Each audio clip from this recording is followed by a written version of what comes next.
Hello and good evening, everyone.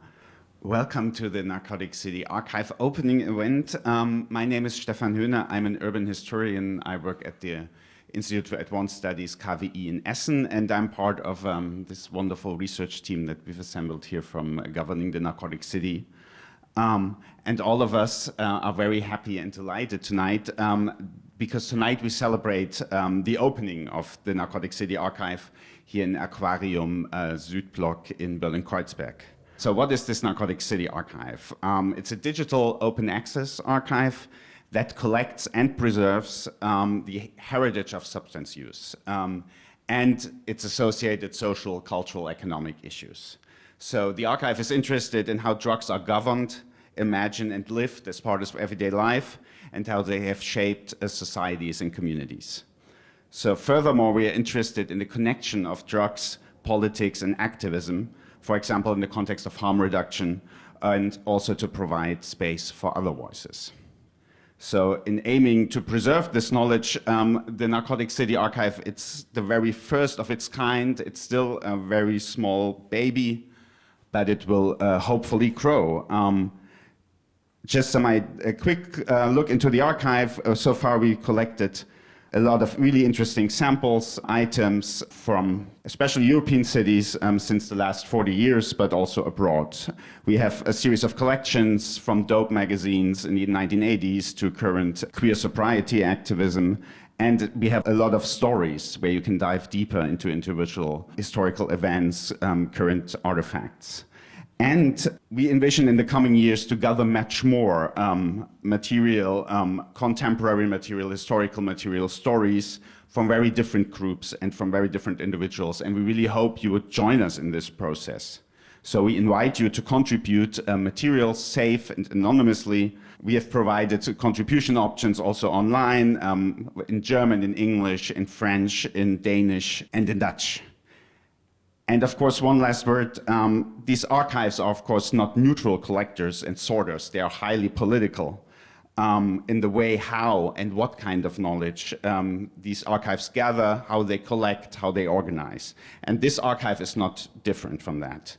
So as an open source resource, the archive aims to provide access to materials that often get lost, remain taboo, or are undervalued. So in preserving these narratives and objects, we locate our archive in a long history of archives from below, community archives, counter archives. And of course, this webpage is, it's just a part of what we do. And maybe it's not even the most important part of the archive, because as a living archive, it's envisioned to be a platform that brings people together from very different local contexts, backgrounds, to share knowledge and experiences.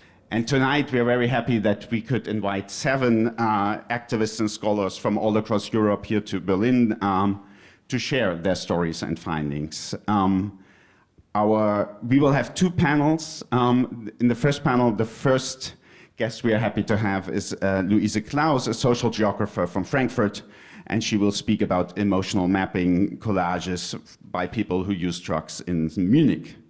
Then we are very happy to have Sarah Perrin, a sociologist from Bordeaux, and she will present an archive item, what is a very special object in the life of a young Bordeaux student. As a third presenter, we're very happy to have Ole Lykke from the Christiania archives, and he will talk about the past and current struggles around drug consumptions and selling in Christiania. And last but not least, we have Solenn Molina, a public health scholar from Marseille, and she will present a very interesting harm reduction initiative from the queer party collective Error.tpg, also in Marseille. In the second block, my dear friend and colleague Thomas Bürk will present and introduce 3 researchers who are doing really important work in the context of harm reduction initiatives across Europe, namely Guy Jones from the Loop London, August de Loor from Amsterdam, and Helena Valente from Kosmicare, Portugal. Thank you that you're all here tonight. Thank you for tuning in. I hope we have an insightful evening, and I'm giving over directly to Luise. Hello. Many thanks for the invitation. I'm happy to be here tonight and to join the archive opening in Berlin. And while I was waiting here for the doing the preparation, I just realized it's the second time in my life that I'm being filmed while a speech. And the first time was also right here at this place in Aquarium, Südblock, so it's kind of, in a strange way, familiar, the situation. The last time we had a panel discussion about the pandemic situation and the drug help in Berlin. Tonight, I want to present some insight of the research I conducted with Molina, who is also a researcher in the Gonacci project, and other wonderful colleagues from Germany and France. And the research I want to talk about was part of the TRUSEC project, which means Drugs and Urban Security. In this project, we conducted emotional mapping interviews in different German and French cities. Emotional mapping is a qualitative interview method which aims to learn more about the experiences, everyday life and emotion of drug users in the city. It is based on a drawing of a subjective map of everyday places like sleeping accommodations, places of money making, places of drug use, and so on. And the interviewed draw their everyday place on the map and mark them with different colors which symbolize different emotions. Yeah, as part of the analysis, we created quotes from the text, like the interview transcripts, as well as quotes from the maps, and we put them together in a collage. And this collage brings together the perspective of drug users within the city, but not just one perspective of one drug user, but a lot of different drug users, different stories we were told during the interviews. And it's thanks to Molina's efforts that the college from the different cities are now part of the Gonacci archive and all translated into English. Today I would like to show you just one detail, as you can see here, from a college from Munich, a city where I conducted interviews. This part of the college deals with the experience of homelessness. As you can see, there are 4 text quotes from the interview, as well as 4 quotes from the drawings from the map.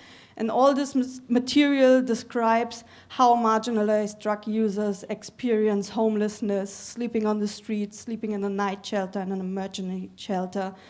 From the quotes, we can learn how homelessness ties up all your resources just to survive, just to cover basic daily needs.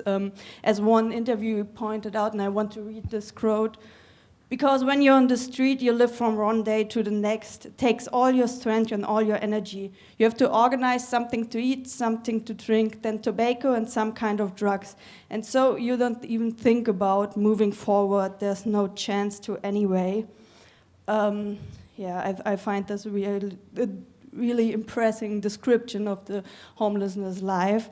And on the other hand, there are emergency shelters, which are important places to sleep for one night, for even more nights, for months. And these are highly ambivalent places to stay for the different people I interviewed. One described them as places where you don't escape the vicious circle. Furthermore, you can make some very bad experience. These experiences are symbolized by the colors red, violet, and blue, which stand for aggression, hate, insecurity, and risk. And on the other hand, you can find some place where you can some quietness, some time to relax a bit, a bad support from social workers, and these emotions are also symbolized within the drawings by the color green and yellow.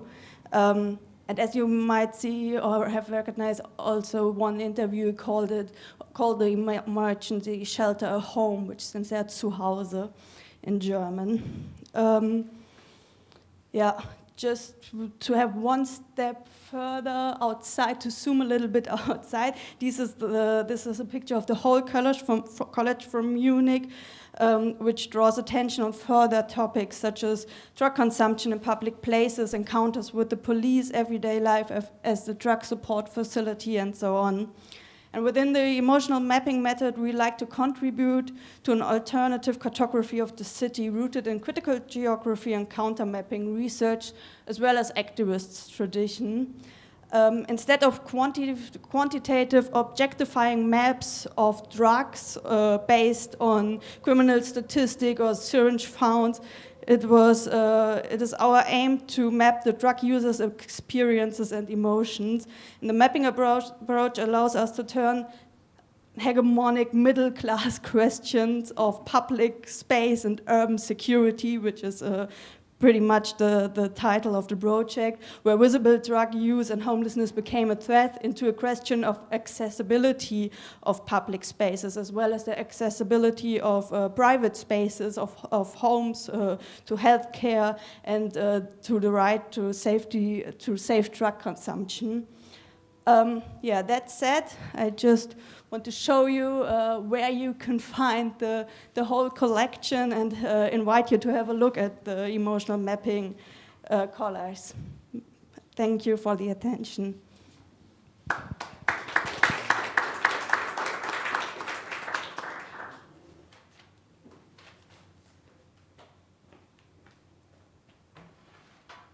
Hi, my name is Perrin. So I'm doing my thesis in sociology in Bordeaux, and my thesis is about the trajectories of socially included women who sell or use drugs in Bordeaux and in Montreal. So actually the objective of my thesis is to understand how women act in a world of drugs formatted by men and for men. So I meet nearly 50 socially included women who use or sell drugs in Bordeaux and in Montreal. And I also interviewed socially included men who use or sell drugs. Sorry, I forgot to take off my mask. So I also interviewed men, and I also interviewed social worker, health professional, police officer, only in Bordeaux, and in Bordeaux and Montreal, also experts and actors of public policies linked to drugs. A part of my thesis consists in analyzing how women act to protect themselves from the repression, drug repression. So the women I interviewed know that there are more policemen than policewomen, and they also know that only policemen can body search women. So by being aware of that fact, they know that they are more protected from the police than men, and they act in consequences. So for instance, they will more carry the drugs for their friends or their male partner, and they will also hide the drugs in their underwear. And there is also a specific strategy I would like to show you tonight, which is the strategy of Stephanie, who hid her weed and rolling paper in a box of sanitary pads. So, first, who is Stephanie? Stephanie is a 23 years old student in Bordeaux, and she smoked her first joint at 13 years old, and then at 18 she tested MDMA, and then hallucinogenic mushrooms. She smokes cannabis daily, and she sells a little cannabis too, on a social supply model. When Stephanie goes out to party, or in nightclub or at festival, she hides her weed and her rolling paper in a box of tampons, of sanitary pads, because she bets on the fact that policemen won't dare to open this box, policemen or security officers in nightclubs, for instance. So I will quote a word of Stephanie. She said, "When they ask me to open my bag, there are my tampons and pad, so they are very embarrassed, and they never search the rest because it makes them uncomfortable." So this is a gender concealment strategy, and it is particularly interesting because it mobilizes objects which are linked to the taboo of feminine body. Here, the taboo is linked to the menstruation. Anything that evokes feminine takes police's attention away, and Stephanie has understood that, and she plays with it. Many women I interviewed develop strategy like that, and they will play with their appearance and their body to avoid repression. When they go to buy or sell drugs, they will dress up in a feminine way. They will wear skirts, dress, heels, and stuff like that. And because they know that the more they correspond to a feminine model, the less the police will look at them. So I will quote another woman drug user and seller I interviewed, Cecilia, 25 years old, temporary worker in a factory, and she says, clothes matters. She says, it's all about the little details. If policemen see that you are a well-dressed girl, very clean, with a short dress, a little ponytail, they will never detain you. Participants know that such or such an outfit, such and such an attitude will suggest that they are similar to the stereotype figure of drug user and drug seller, and that such and such an outfit will make them look like a woman, and so like an innocent, fragile person, and anything like that. So participants act according gendered role to protect themselves. They use their body in different ways, playing on clothing, sexual connotations, posture, and attitude. If, despite all these strategies, there is an interaction with a police officer or a security guard, the woman I met will fake innocence, candor, seduction, and even stupidity to correspond to a female stereotype of fragility and sexuality. So they thus hope to destabilize the police officer, who will think that the girl he has in front of him is too pure, too stupid, or too sexy to carry drugs. Blondie, which is another female drug user, she is also a 27 years old bus driver, explains that women have less chance of being arrested by the police, especially if you wear a short dress and high shoes. Blondie tells us how she escaped from an arrest because she is a woman, and that's her word. She says, I was driving, we were 3 girls inside the car smoking weed, and there were a road check. I immediately saw that the 3 cops were very happy to check a car with 3 girls inside. They joked as they bickered to decide which of them will deal with us. So you know, I played along. I was laughing very loudly at their jokes and trying to put on a sexy attitude. They only make me do the alcohol test. So she goes away and nothing happened to her. And she said that in the car it really smells very strongly weed. So, so apparently these strategies are effective because within my sample, none of the women interviewed has ever had problem with the police leading to custody or to the creation of a criminal record. Unlike several men I interviewed who has the same trajectory with drug use and drug sale. So the police officer I interviewed, very briefly to talk a bit about it, they acknowledge that they are targeting men very more than women, and they have integrated many gendered stereotypes according to which a woman has no place in the world of drug because it's too dangerous and because it's a men's world. That's it.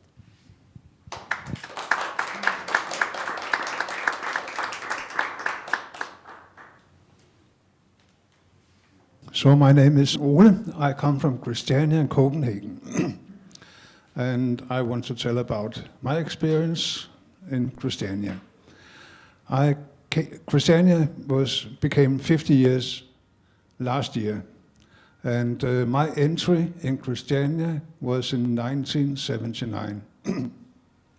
I worked as a photographer at that time, and I was asked to do documentation of what we call the Junk Blockade. Because Christiania, from the start in 71, of course, consisted of a lot of people who was drug users, especially hash smokers, but as cocaine and heroin became frequent in Europe in the middle of the 70s, we got a big heroin problem in Christiania. Partly because the police was chasing heroin in the rest of the city and somehow felt comfortable with having the heroin in Christiania.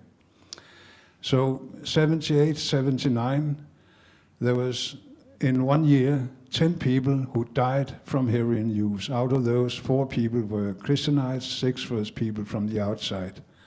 But the biggest building in Christiania, called the Peaceful Arch, was turned into a shooting gallery and a cafe on the 3rd floor called the Golden Needle. So you know what it's all about.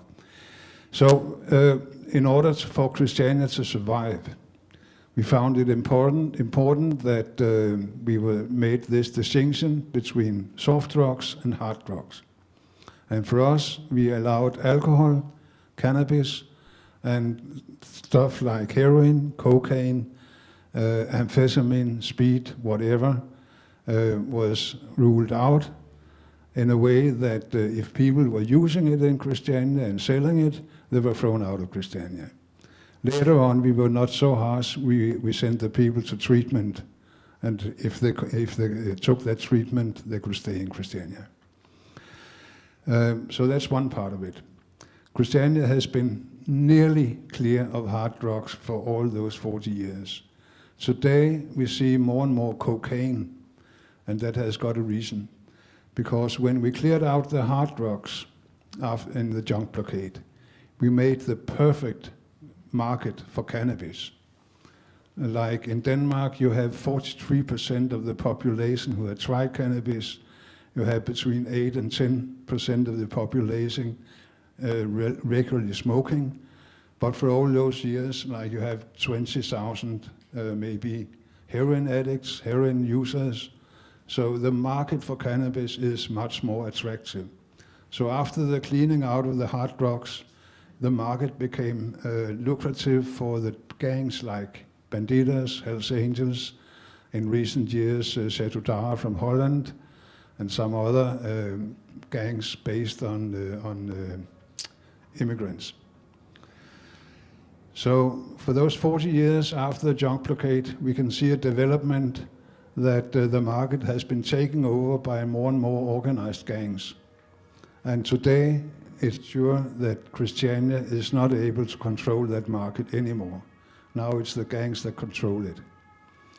So the focus for Christianites like me has shifted from keeping the market clear of hard drugs till now we want to clear the market for the gangs. And there's only one way to do that, some kind of decriminalization, some kind of legalization, some kind of letting society take responsibility for what is actually going on. Because it's not so nice for a guy like me who has been 40 years in Christiania to realize that I have been giving space to the building of a Danish mafia. And it's not only a Danish mafia, we have a European mafia. So for me, that's the most important point about changing the narcotic laws.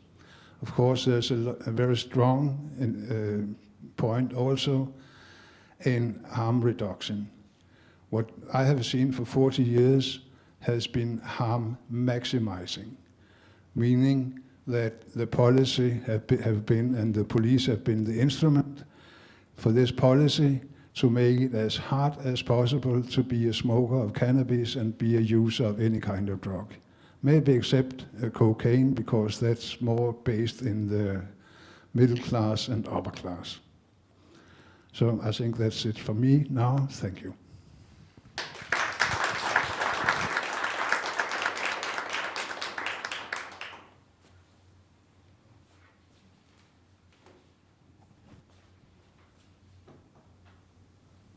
Hello, so thank you so much for having me tonight, and thank you, Stefan, for the introduction.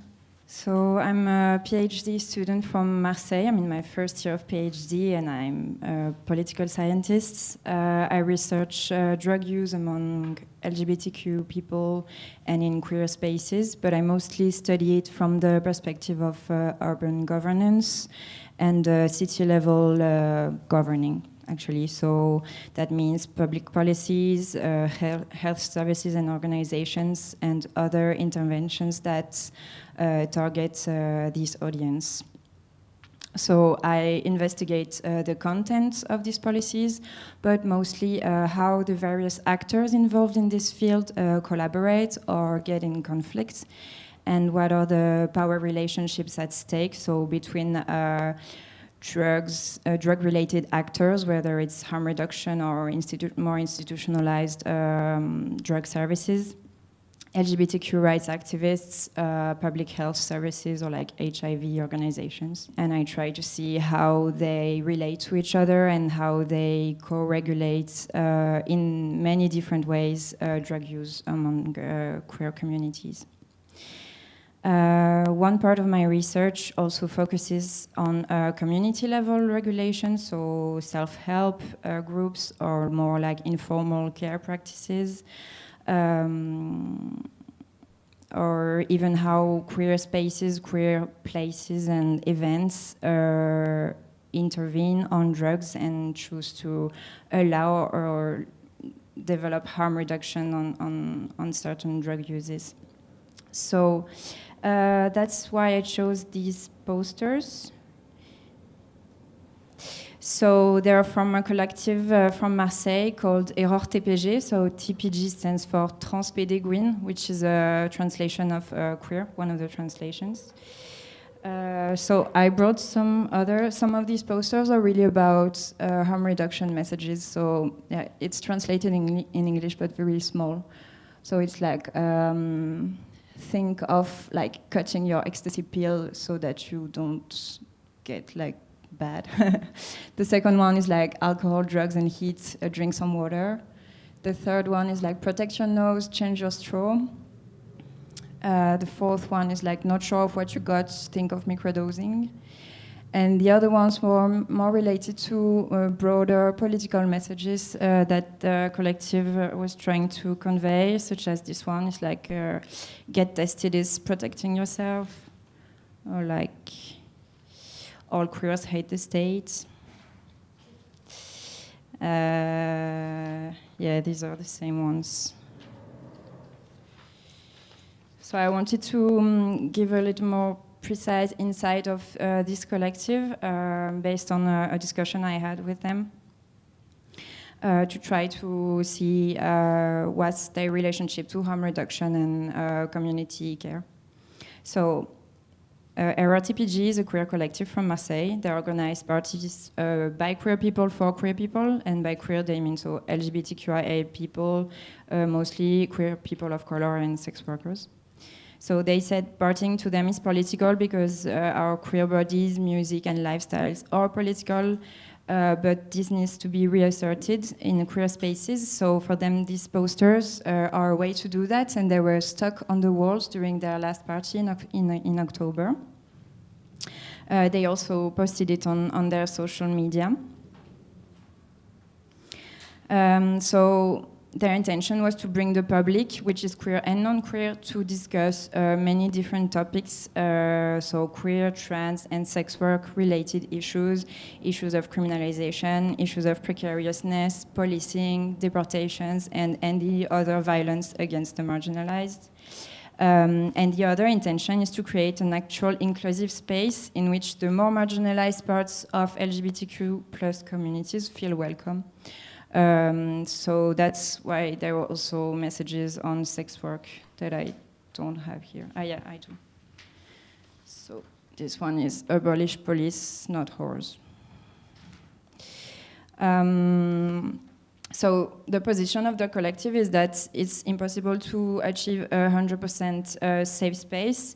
However, they try to set up different means to create a welcoming and pressure-free environment and a pretty harm-free environment. So they have a harm reduction table at their parties with harm reduction information and equipment. Two of their members are visible through the evening. They're walking around and they're trying to stay lucid also to be available to deal with any kind of problem. One thing I found really interesting is that they sent a message before the party. It was a Halloween party, to say that there was no dress code because they acknowledge the pressure that it can be to have to wear a certain kind of outfit to go to a certain kind of party, especially when you're poor or anxious. And so they said, like, you can come kinky or with leather or anything, or you can come in your pajamas and you will be welcome anyway. And I think it also takes the pressure off to take a lot of drugs or alcohol. And finally, they are not forbidding any substances, but they are trying to foster discussions on consent and what substances do to consent. And that's all for me. Thank you.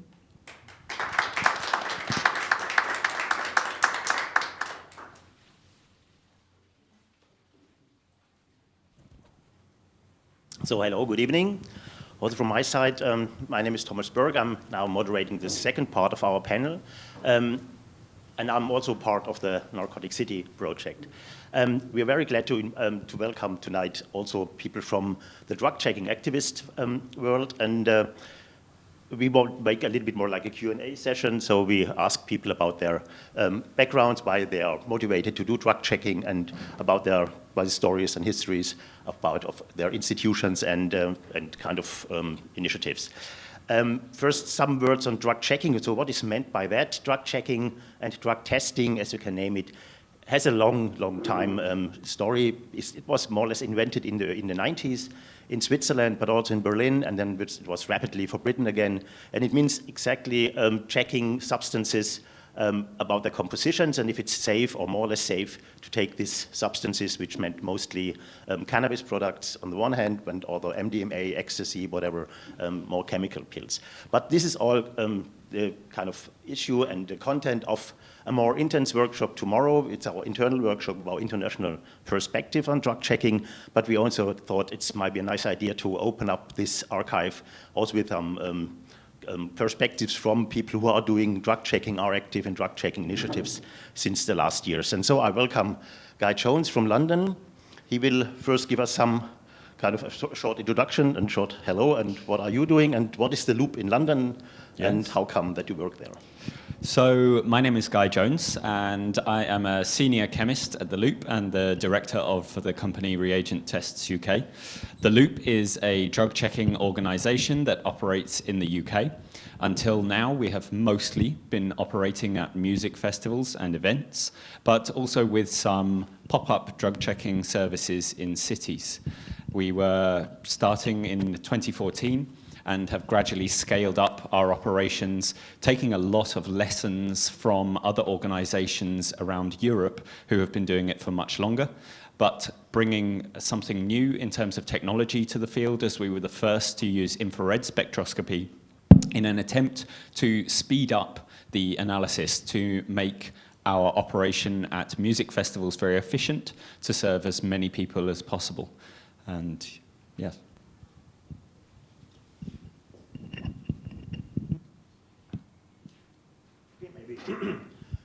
Also welcome to Helena Valente from Portugal, and she's also since a long time involved in drug checking projects. And Helena, maybe you can introduce yourself.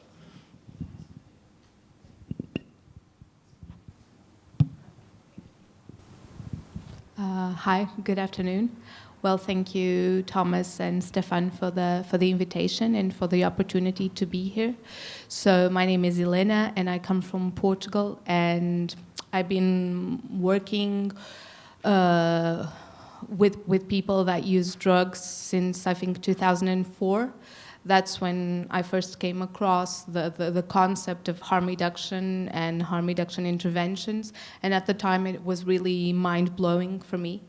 I was unaware that it was possible to do that type of intervention in a non-judgmental and accepting space, and opening spaces of visibility and care for people that use drugs, which is all of us most of the time. So it was really very powerful for me. And at the time, it was a needle exchange team. But eventually, with some other people that used to go to parties, we started doing also some harm reductions in parties. And in 2006, I think we began some very rudimentary drug checking with colorimetric reagents and something like that. And eventually, from there, my interest in drug checking really grew, mainly because I was able to understand the actual power that drug checking has within a prohibitionist context. And although the country where I come from, Portugal, as probably most of you know, has decriminalized drug use since 2001. So the possession or the buying or the consumption of drugs is not a crime, but still it is a misdemeanor. So it's not legal to do drugs or buy drugs. And when you do an intervention with drug checking, you can actually see the difference that does. When you provide information to people, but objective information about what they're actually trying to use and not about what they think they want to use, the impact that has not only on the person that is in front of us, but also in the group of friends and eventually in a much bigger network, it's really powerful. So many years have passed with several different things in my life, always connected to drug checking. And in 2016, I was able, with a group of amazing people, to join a larger organization that it's called Kosmicare, and that mainly advocates for more humane drug policies. We work in many fields. We began with psych care and psychedelic emergency in festivals for people undergoing difficult experiences that are usually related to drugs, but might also be other psychological issues. And then on, we incorporated other areas like drug checking, and today we have an open drop-in center in Lisbon that works every week, where people can come and they can test their drugs weekly. And we also have a mobile unit that works with people using drugs in more vulnerable situations. So we work alongside with the safe consumption rooms in the city of Lisbon. And this is a new challenge for us. We just began this year. We also had to do some peer recruitment with people that were using in socially and economically more vulnerable situations, because that wasn't the first aim of our organization, but we really felt the need of scaling up our work to reach more people and a different type of people that uses drugs, because we were only reaching quite privileged white males, I would say. So this is our new challenge, and it's working well so far, and I'll shut up for now.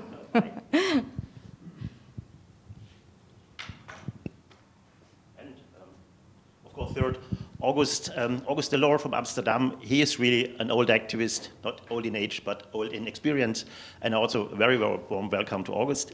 And August, how started your kind of career as a drug checker? Related to drug testing, my latest program is fighting the synthetic cannabis. The synthetic cannabis is a huge problem at the moment.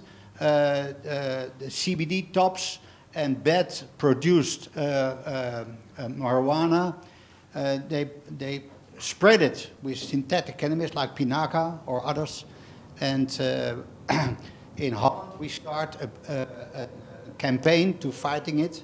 So every coffee shop owner at his back door, when he buy the cannabis, he has now a test. We invented a new test, this one, and with €2 you can test your product, and then when there is Pinaca in it, we bring it to the laboratorium.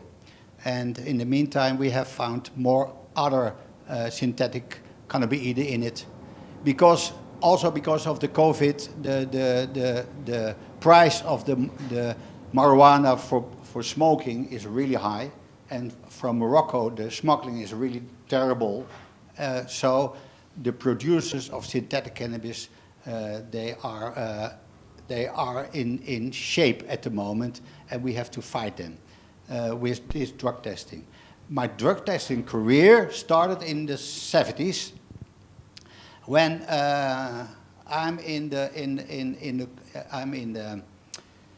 I'm started as street-collar worker in the 60s, and so I had the privilege that I saw every new drug trend coming up from that time, from the cannabis to the latest ketamine, and now, and always, because there is a war on drugs, drugs are always polluted.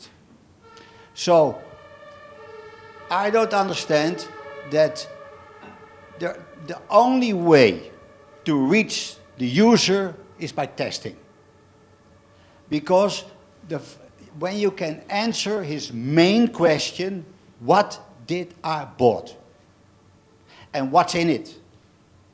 So I think every city, every government, every nation, the whole world, the main start of a good drug program in every country. It has to start with drug testing.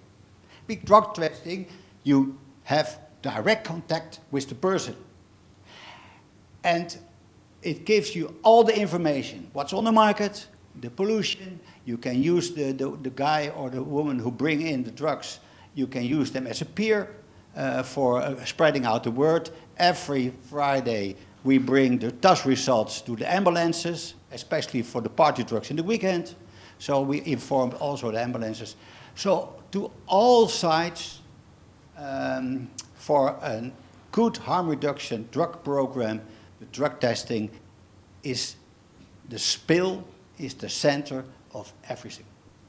So, and it has to also be the start that we have to end the war on drugs, because that's the big problem.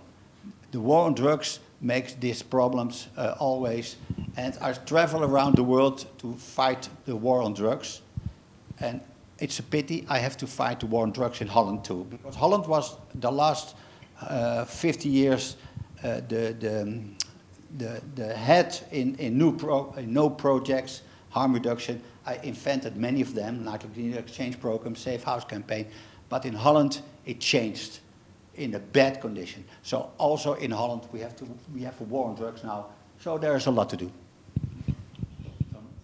May I just add on that, that one of the things that surprised me, so I am a chemist by background, and I came into it obviously with all of that baggage from being a chemist, and when I first was volunteering in the sanctuary space at music festivals, and there were people coming into the sanctuary space, and I thought, wow, we could really change this situation. Many of these people do not need to be here, and if they could just know what they were taking, then we would immediately solve so many problems. And so when I found out about drug checking and started to become involved with it, and I was told that the people would be asked to sit down for 5 to 10 minutes to talk about their result and talk about the drug that they were consuming and all of this. And I thought, nobody is going to come for that.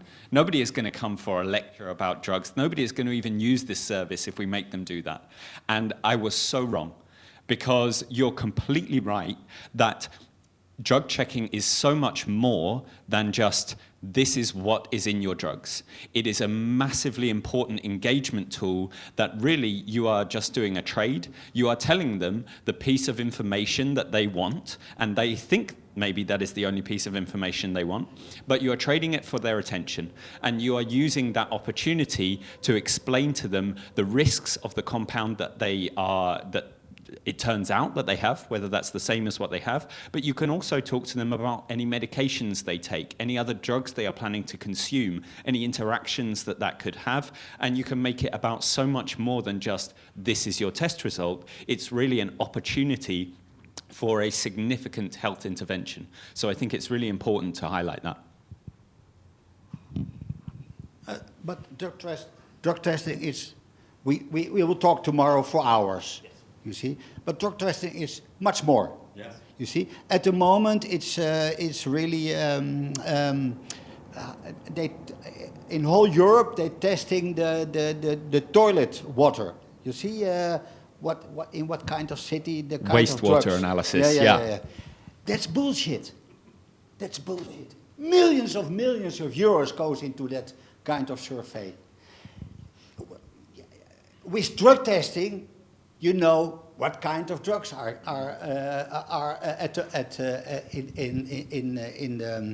in the popularity. What kind the new rules of the government. For instance, in 2008, the government of Amsterdam was forbidden mushrooms. You see, and what we saw on our drug testing system months before, the LSD came in. You see, so also the illegal market of LSD. They knew that the Minister of Health will forbid mushrooms, and the LSD market took over, you see. So without testing the water from your shit, don't tell nothing. You see, you have no contact with the consumer. You can with drug tests, every change in trends you can see. When there is a bad quality, you can start red alerts. You can inform the ambulance that I already explained. So like this, with this is the THC CBD. We grab the synthetic cannabis. And last week I was on the Ministry of Health, and they will take it over, you see.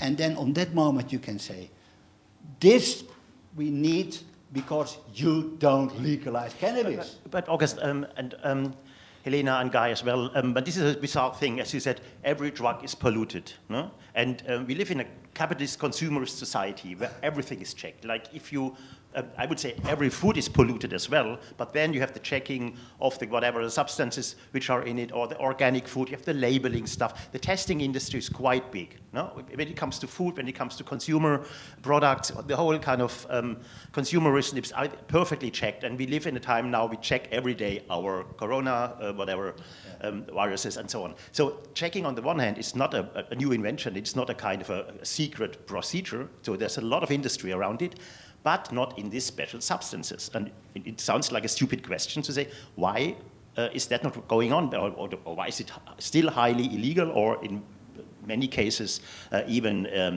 the people are treated by kind of legal problems. So what do you think? What is the real difference between the usual consumer substances and the substances which are, in this case, are stigmatized? Can I? Well, I think that's a $1 million question. Yes. Because it actually goes to the fact that drugs are illegal and why are they illegal, and I don't think we have time to deeply go into that and all the morals that are beneath all the prohibition. But regarding, I'm going to focus only on drug checking to make the question simple. Drug checking has been accused many times of being a way of promoting drug use, and this was one of the main reasons that people would oppose it, or the opposers would use this type of argument to go against drug checking. And that would be a bit counterintuitive, and we've seen it with needle exchange and other things, that people already use drugs. No one is going to go buy a drug to inject a drug because someone is giving them a needle, and the same doesn't happen with drug checking. But what we see is that finally the interest in drug checking, mostly not for the best reasons, but a lot to do with the opioid crisis in the United States, has really popped up a lot of interest in drug checking, and a lot of research has happened since 2010 until now. And what we see when we analyze the behavior of users is that that doesn't happen. The majority of users that actually have an unexpected result or a dangerous result, their substance is adulterated with something else, it's going to change that behavior, and it's going to discard the substance that they intended to use. Or when they decide not to discard it, they're going to take less, they're going to avoid mixing with alcohol and other drugs. I've been researching on this, and my results support this. Also, the Loop and Fiona have been researching around this, and I think most of the results of people go in this direction, showing that people are actually worried about their health. They want to maximize the benefits of their drug use, and drug checking is a tool for this. Obviously, what's not going to happen is when people come and they do have what they expected, they're probably not going to discard it, but they weren't going to do it anyway. So I think drug checking works, and it actually reduces, in some situations, drug use. So I think this is an important message. That's definitely been our experience with especially the festival testing service, that we have this situation where people are coming to a music festival, they have gone to the trouble of buying the substance, they have smuggled it in past the security, past the dogs, past the body searches. They are not at that point going to suddenly go, I don't really want this, I'm going to throw it in the bin. And so actually we are a last resort to try and achieve that outcome, if it is necessary to do it, that when we give them their test result and we report to them, this is a different compound than you expected, invariably, when it is a different compound, it is an unpleasant one that nobody would want to take. That is the last resort. That is the opportunity where we can reduce drug use. That is an outcome of drug checking that is often overlooked. But what we see is that when we tell somebody this is not the substance you expected, there is a huge chance that they will go, no, I do not want this anymore. And so it is the complete opposite of encouraging drug use. Far from it, we have this opportunity to get them to throw away their drugs into the bin. And could you ever imagine a situation any other way that you could get people to do that? Well, no, you couldn't. And even in the cases where they do have the drugs that they expected, then we can still convince them, after we talk to them and explain to them the possible benefits of doing so, that they could reduce the amount that they consume. So we have on the one hand that they are quite possibly going to throw the drugs in the bin, and then on the other hand, that they may reduce the drug use, reduce the amount of risk that they are exposed to, reduce the chance that they could end up in the medical services, and therefore reduce the strain on the medical services. So there are a huge palette of wins that we have access to by offering this service, and it is not something that encourages drug use. Yeah, and of course it was a stupid question, even a naive question, because on the other hand, there's also a lot of criticism around drug checking, especially when it comes to this party drug checking, that it's only supported because it's our white middle class kids. No? This is like the festival kids and so on. This is especially criticism against drug checking in Switzerland, how it began, and Switzerland caring for the middle class kids, which is of course also, I think, a little bit of provocative term, because you are dealing with a total different people or with a lot of different people. No? So maybe you can tell us a little bit about the clientele maybe, or the people you are kind of helping, serving, whatever. No? Yeah, and I think that is a very valid criticism of the festival testing service, and this is something that certainly I think all of the drug checking services across Europe and across the world are trying to address. That one of the struggles that we have in the UK is, and I would say anywhere, is there are legal challenges, there are logistical challenges, there are budget challenges. If you don't have access to a significant pool of funding, then one of the places that you can reach the most people in the shortest amount of time and therefore minimize your overhead costs is at a music event where there is going to be inevitably a large amount of drug use. But it is not sufficient to only target that population, because then you are only reaching people who have £200, €200 of disposable income to access that service. And so it's absolutely essential that there should be central government funding for these services so that they can be rolled out into cities, either by mobile services or drop-in services, so that people who are really already some of the most marginalized in society still are able to access these services. And this is something that we are certainly working. We've had some trials in cities in the UK, and it's something we're really working towards going forwards. And I know that other services in Europe are already achieving this, so we are very much behind in that regard. Thomas, your question was not stupid. Acceptation in the society of drug testing. I think tomorrow we have to discuss that also the drug testing society have looked to themselves. That I think there is no power to make lines to the society. For instance, my drug testing program, I started in 1987 on the dance floor. The only way to accept it was not only the drug testing, but also how can you kick out the dealers from the dance floor? Because when you wanna have your ecstasy, you have to buy it through the week, you see. And we start also a system of drug testing places through the week, because I started on the dance floor, you see. So then you put the pressure out of the dance floor. I trained first 8 people in how to do the drugs first aid, you see, safe drive campaigns. Also, that the workers in the parties are drugs free. You see, we make programs drug free working. DJs, when you're on the ecstasy, on coke, kick out. You see, so the society learns I did the same with the needle exchange program. I started in 1981 with the needle exchange program, and I took the mothers from the kindergarten because the needles were in the sand. And that convinced the mayor to start, because junkies is nothing, you see, when you give them a good needle in the society. But when you can take out the needles from the kindergarten, you see. So drug testing has to be integrated in a huge program that also the society understands what you are doing.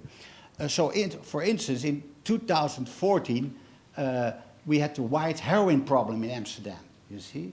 And we started to ignore street dealer program, you see, because there was one dealer who sold under the nickname cocaine, he sold white heroin, and 3 tourists died, you see. And also I could convince the mayor that you make an ignore street dealer program, that also the people from the city feel their responsibility. And then we find the dealer. We kick him out. With this system, you see. So tomorrow we have to discuss that also the drug testing system have to make lines to the normal society, even to the people who are against drug testing. Can I just add something? Well, I think the criticism that you're making is actually a really valid point, and it's not new. I think in 1975, there was already an American paper from Killian Weber saying, street drug analysis, whom do they serve? And this is in 75, and they already said it was mainly highly educated college students. And we have the same problem. We have a highly educated, white, male, cisgender population that comes to our services, not only to the festivals. We now, like I said, have a drop-in center open, and we see the same thing happening. And this is why we thought, well, a lot of the people that are in more vulnerable situations cannot even come to the drop-in center. It's not only that they don't go to parties, but it's also difficult to be mobile, to go away from the places of consumption, to move to other places. So now we have a van and we actually go to the consumption sites. But the thing is, it also has other challenges, because we were speaking about the festivals and how people can discard their substances, but obviously it is not to be expected that someone that had, for example, to do sex work or eventually to do other illegal activities or something like that to get their substance is going to easily discard it if it's not what they expect. So we have to do this sort of mindset change to work with different people, understand what can be valid information for these people, what can be a valid way to test. For example, to test for this population, we had the help of Guy to start also doing the infrared, so the substance wouldn't be destroyed in the process. Because once you said to people, well, we need a little bit, it's only a small amount, but it's going to get destroyed. For people in festivals, that's no problem. They say, no, give it all, I have more. But obviously, when you're in a very vulnerable economical situation, that's not going to be the case. So you have also to change the mindsets. It's not the people that use drugs that have to change, but we have to change the services. We have to make them available. The truth is that harm reduction was a game changer when it appeared, and it opened a space where drug use could actually be accepted. But now we have to move a step forward and try to integrate different people that are still on the margins even of harm reduction.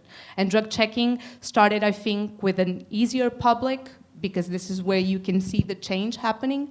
And now that I think we're stepping on more firm ground and we have more evidence, we're going to move forward to other places, I think. Yeah, thank you for that. Maybe as a last question or last round, we spoke about funding, and I think it's the most, or one of the most central and crucial questions. So where's the money coming from, and who's funding this kind of initiatives? And so maybe you can give us a small insight. Where is the money coming from? Is this voluntarily work or whatever? Or how important is that? And yeah, where's the money coming from, mostly? So for the Loop, we are generously supported by a huge pool of volunteers. One of the things that we have been very successful at is making the public aware of the work that we do, and that has had the side effect of many, many people are inspired to think this work is really making a difference, and I want to be involved. And so we have a team, I'm obviously within the chemist team, we have a team of over 300 volunteers in our volunteer pool who are able to come to events in any city in the UK and give their time for free. These are highly qualified professional chemists, and they give their time for free to help operate the service. Going forwards, however, to scale this up to a national level service, which is staffed on weekdays, I do not think it is reasonable to keep asking these people to give up their time for free, to take their vacation from work and come and give their expertise like this. And of course, we need to be able to rent buildings and buy equipment. And so the only way that I see drug checking moving forward and continuing to reach people who it needs to reach and to help more people is that it has to be funded by the central government.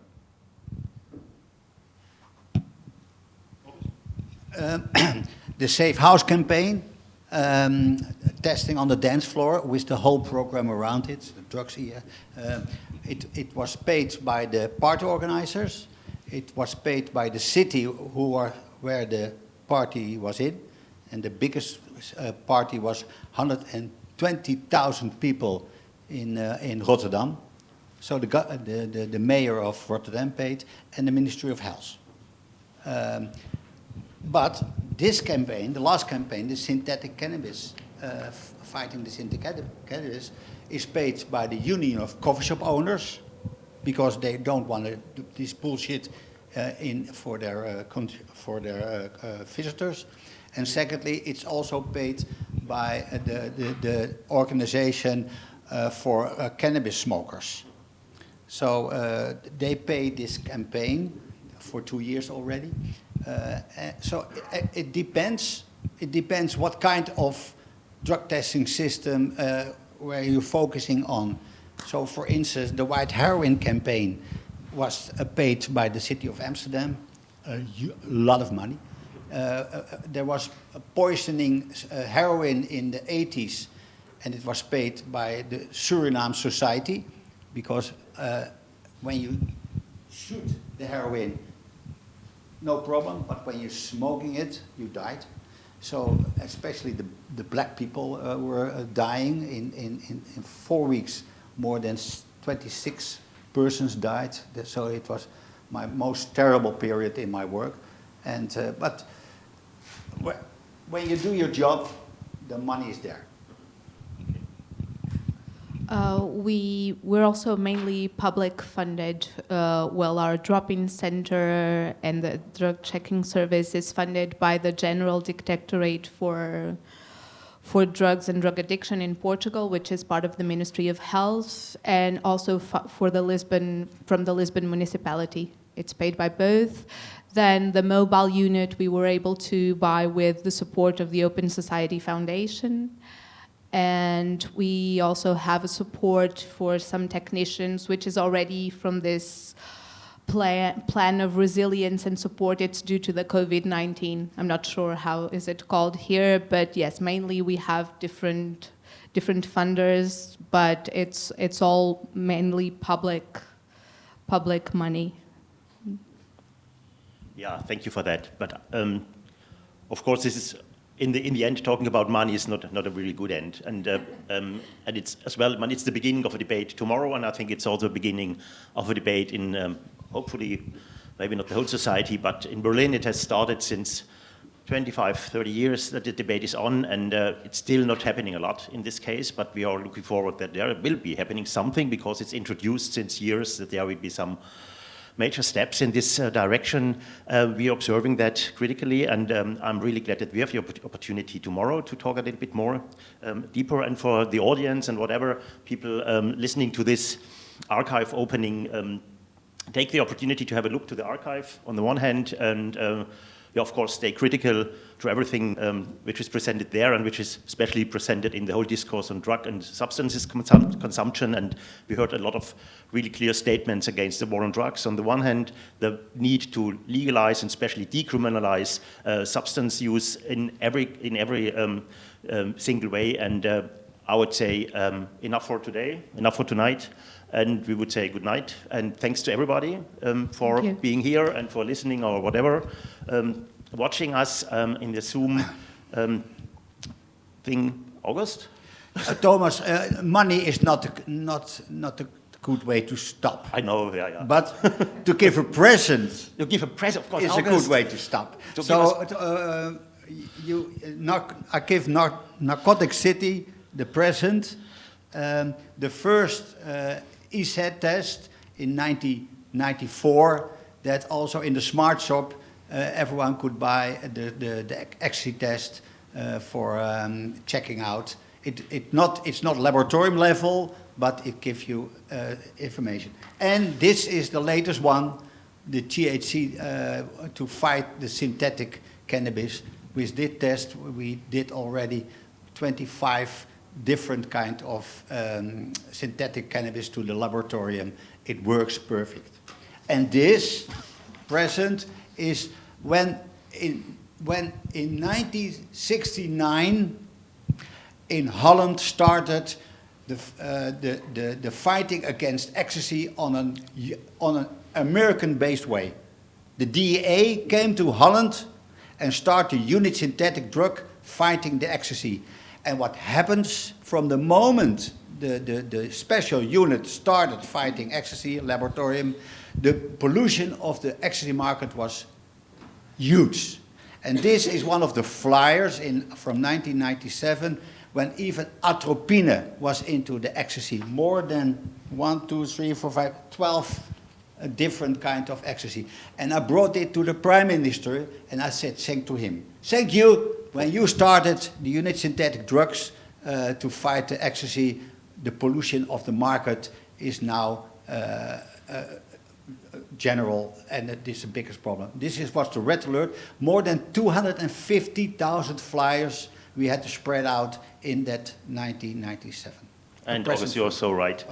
It's always a better way. And this is also a reminder to all of you and to all of us to say that Narcotic City Archive is an open archive, as mentioned, and you all are highly welcome to give donations, not money, but objects, testimonies, flyers, whatever you know, whatever you have from your own, whatever substance, story, history, and also to support this kind of collection for maybe later generations, for research, for activism, for everything, which is quite important nowadays to open up to a general public, because all this stuff about drugs is highly secret still, and it still seems to be the business of some people and not of the whole society, and that's a pity. So that's from my side. Thank you very much for being here.